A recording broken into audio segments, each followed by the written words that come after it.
Bonjour à tous et bienvenue pour un nouveau tuto entretien d'embauche. Il faut savoir que l'apparence est la première chose qu'un recruteur observe chez vous. C'est le premier contact et comme vous le savez, il est primordial. Un candidat homme ou femme est d'abord vu, puis entendu et enfin compris. Il faut donc éviter de choisir sa tenue à la légère. Par exemple, vous pouvez essayer de voir sur les profils LinkedIn de la société s'il y a un dress code. On ne sait jamais. Le plus simple, le plus universel on va dire, reste de miser sur un look simple, sobre et élégant. Comment ça non ? Une notion importante est celle des trois couleurs. L'excès de couleurs risque d'engendrer la confusion et un certain manque d'élégance. A l'inverse, il faut éviter les tenues monochromes. Cela donne un aspect fermé. Il faut se donner du relief, mais pas trop. Et moi niveau relief...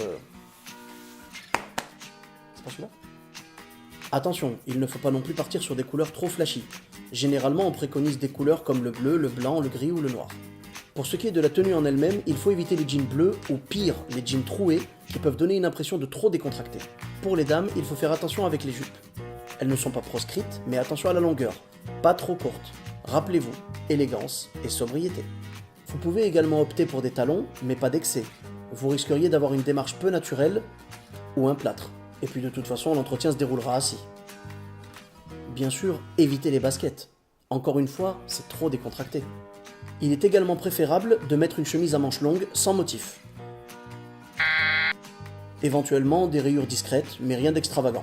En ce qui concerne les décolletés, attention à ne pas trop les prononcer. Vous êtes en entretien pour convaincre avec vos compétences professionnelles. Ça vaut également pour les hommes, bien sûr. Le recruteur n'a nul besoin de voir votre chemise ouverte, chaîne en or qui brille. Tu connais, hein ? T'as quel âge ? Aussi, contrairement à ce qu'on pourrait penser, la cravate n'est pas obligatoire. Donc on oublie les tutos YouTube. Sauf nous, hein. Non, nous ça va, pas de problème. On enchaîne. Il est recommandé de ne pas forcer sur le maquillage, donc pas de blush trop voyant, de rouge à lèvres trop prononcé ou de vernis flashy. Soyez simple, restez naturel. D'ailleurs, comme l'a dit un grand philosophe écossais, venez comme vous êtes. Votre coupe de cheveux ne doit pas paraître négligée. Et un petit conseil pour les cheveux longs, vous pouvez les attacher. Ça vous évitera de jouer avec à cause du stress. Si vous portez la barbe ou la moustache, il faut qu'elle soit entretenue et propre. Petit rappel, et pas des moindres, les piercings.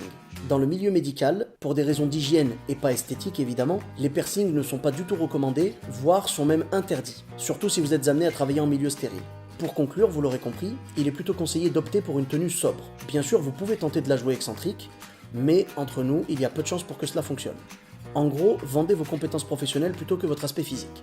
Pensez-y, la première chose que l'on retient est l'apparence. Si la première étape est en décalage, le reste le sera également.